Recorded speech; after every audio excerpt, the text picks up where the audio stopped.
Max Cohen. Max, this really did send shockwaves, especially because, as would be typical, Republicans should protect Republican incumbents. And yet in Trump's Washington, if you've ever been against him, he will now come in against you, I guess, is the lesson. 100%. And this really puts the top Senate Republican, John Thune, at odds with President Donald Trump at a time when that's pretty tricky given the tight margins in the Senate and how some Senate Republicans have voted against President Donald Trump recently.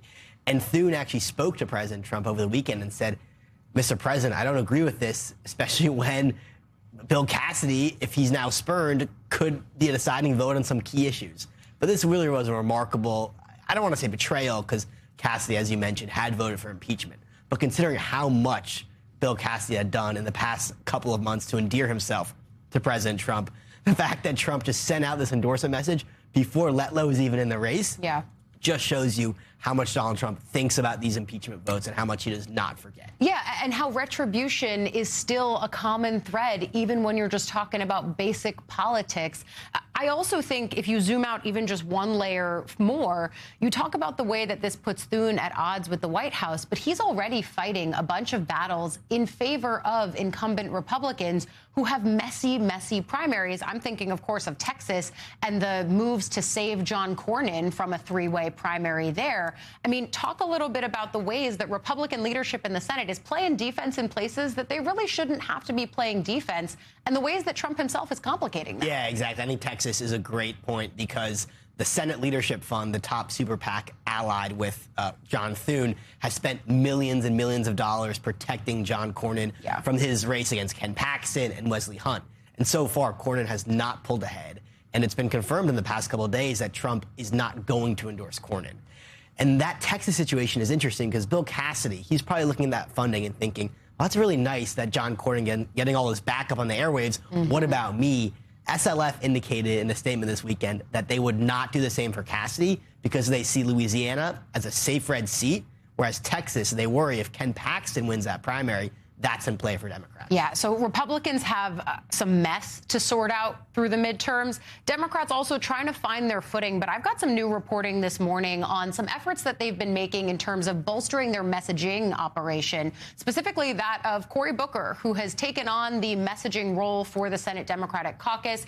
He's now telling me that they've had a monstrous leap, in his words, towards their engagement and follower count on social media, roughly 430% increase in engagements compared to last year in 2024, 20 million new followers for all Senate Democrats. So folks have been seeing more Democrats on their screen. That's in part because of Cory Booker.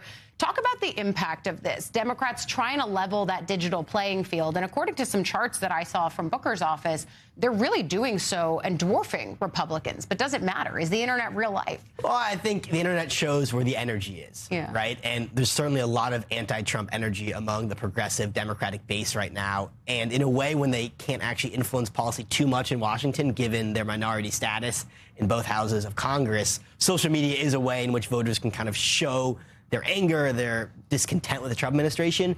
And what Democrats have said all along, the voters, is they want fighters, people who will fight back against the Trump administration.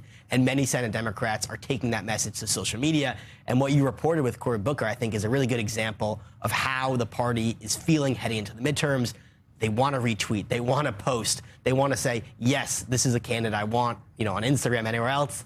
And that's showing, I think, perhaps in some of the polling, a president in power, their party normally suffers in the midterms. And I think Democrats have the energy and the enthusiasm when you talk to voters. Yeah, and I think Booker really took to heart some of the criticism that his party got in the aftermath of the 2024 election. There were all these conversations about, well, how can Democrats compete with the ecosystem and the environment that Republicans have built online and in podcasting spaces?